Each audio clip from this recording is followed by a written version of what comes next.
Pakistan intelligence agencies نے بھارتی cyber حملوں کو ناکام بنا دیا۔ ISPR کے مطابق بھارتی ایجنسیوں کا سرکاری اور دفاعی حکام کے موبائل فونز اور ڈیوائسز ہیک کرنے کا منصوبہ تھا۔ دشمن ایجنسیوں کے مختلف ٹارگٹ کی تحقیقات کی گئیں۔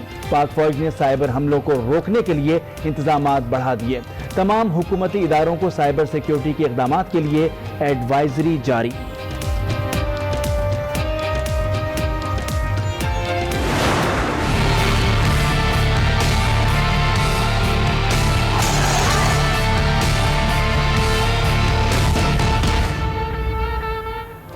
بھارتی رکن اسمبلی کے بھانجے کی فیس بک پر گستاخانہ پوسٹ، مسلمان سراپا احتجاج بن گئے۔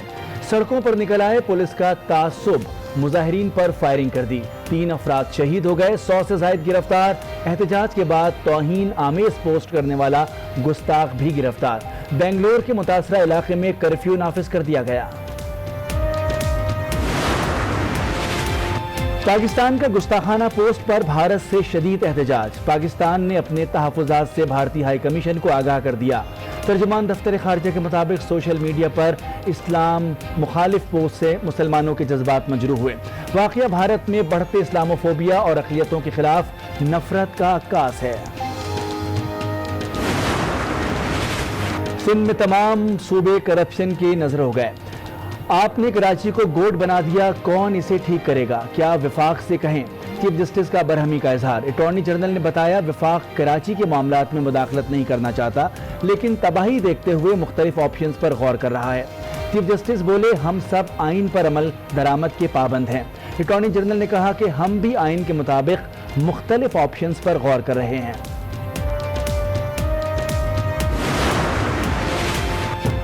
وزیر اعلیٰ پنجاب شراب لائسنس کیس میں نیب میں پیش، عثمان بزدار نے بیشتر سوالات پر لا علمی کا اظہار کیا۔ معلومات اکٹھی کرنے کے لیے وقت مانگ لیا۔ نیب نے 12 صفحات پر مشتمل سوال نامہ تھما دیا۔ ذاتی اور اہل خانہ کے اثاثوں کی تفصیلات مانگ لی۔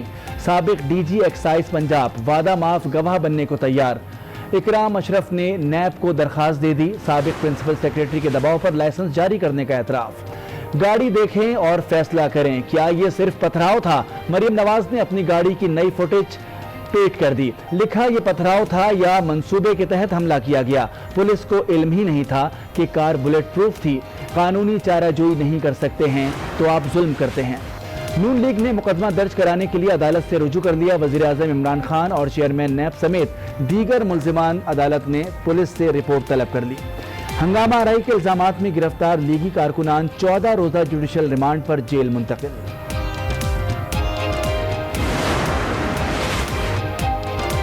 حکومت مافیاز کے دباؤ میں ہرگز نہیں آئے گی۔ مافیاز قانون سے زیادہ طاقتور نہیں ہو سکتے۔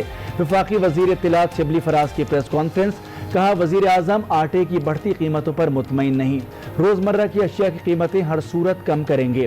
ہمارا ہدف ہے کہ چینی کی قیمت 25 روپے تک نیچے آئے۔ کرشنگ میں تاخیر پر 50 لاکھ یومیہ جرمانہ ہوگا۔ قومی اسمبلی میں انسداد دہشت گردی ایکٹ سمیت 5 ترمیمی بل منظور۔ کالعدم تنظیموں کو قرض یا مالی معاونت فراہم کرنے پر پابندی۔ بینک کریڈٹ کارڈز جاری نہیں کر سکے گا۔ دہشت گردی میں ملوث افراد پر 5 کروڑ تک جرمانہ اور 10 سال تک قید ہو سکے گی۔ وفاقی وزیر قانون فاروق نسیم کا حکومتی اور اپوزیشن اراکین کے شکر گزار۔ چینی صدر شی جن پنگ جلد پاکستان آئیں گے۔ دورے کے دوران کئی باہمی معاہدوں پر دستخط ہوں گے۔ چینی صدر سی پیک کے لیے مزید سرمایہ کاری کا اعلان بھی کریں گے۔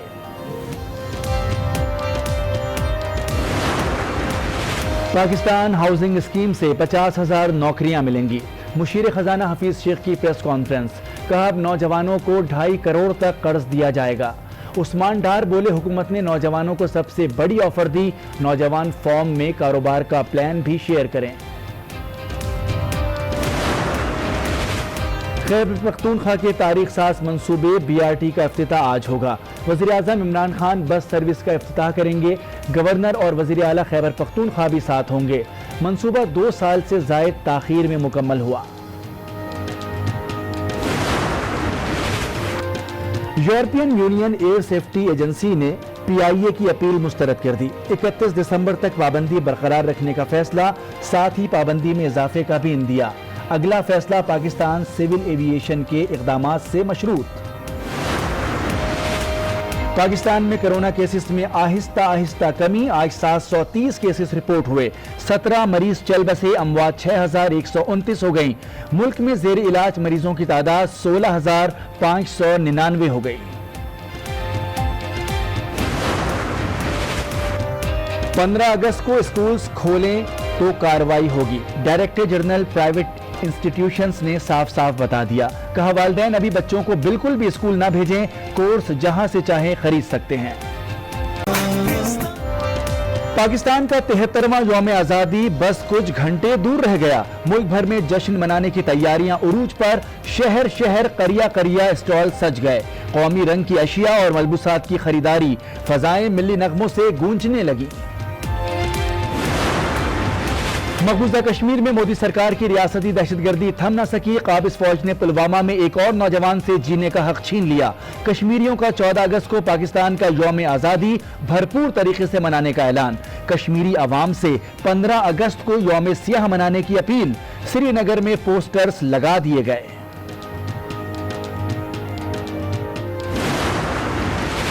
سونے کی قیمتوں میں مسلسل تیسرے روز بڑی کمی، 3 دن میں سونا 12,000 روپے کم ہو گیا، آج فی تولہ سونا 6,100 روپے سستا، سونا فی تولہ 1,20,000 روپے پر آ گیا، 10 گرام سونے کی قیمت 1,02,881 ہو گئی۔ بایو سیکیور پروٹوکولز کی خلاف ورزی، محمد حفیظ کو انگلینڈ میں آئسولیٹ کر دیا گیا، حفیظ کا دوبارہ سے کرونا ٹیسٹ کر لیا گیا، نتیجہ منفی آنے تک ٹیم سے دور رہیں گے، گولف کھیلنے کے دوران 90 سالہ خاتون سے ملے، تصویر ٹویٹر پر شیئر کی۔ السلام علیکم، آج 12 بجے میں خوش آمدید، میں ہوں مونس رضا۔ ہیڈ لائنز آپ نے ملاحظہ کی، بلیٹن میں سب سے پہلے بات بھارت کے پاکستان پر کیے جانے والے ناکام سائبر وار کی۔ ISPR کے مطابق حساس اداروں نے بھارتی سائبر حملوں کا سراغ لگا لیا۔ بھارتی سائبر اٹیک کے ذریعے سرکاری اور دفاعی حکام کے موبائل اور آلات ہیک کرنے کا منصوبہ بنایا گیا تھا، جسے پاکستانی خفیہ اداروں نے ناکام بنا دیا۔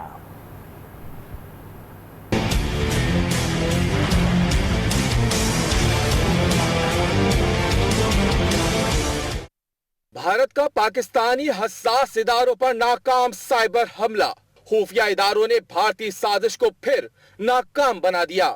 ISPR کے مطابق بھارتی سائبر جاسوسوں نے خفیہ منصوبہ بنایا، ٹارگٹ کیا پاکستانی سرکاری اور دفاعی حکام کے ذاتی موبائل اور تکنیکی آلات کو۔ بھارتی خفیہ اداروں کی جانب سے ان آلات کو ہیک کرنے کے لیے مختلف حملے کیے گئے، تاہم پاکستان کے خفیہ اداروں نے بھارت کے بڑے سائبر حملے شناخت کر لیے۔ ISPR کے مطابق دشمن کی انٹیلیجنس ایجنسیوں کے کئی اہداف کی تحقیقات کی جا رہی ہیں۔ پاک فوج نے اس طرح کی سرگرمیوں کو روکنے کے لیے ضروری اقدامات مزید بڑھا دیے۔ ان اقدامات میں سائبر سیکیورٹی کے بارے میں SOPs کی خلاف ورزی کرنے والوں کے خلاف کارروائیاں بھی شامل ہیں۔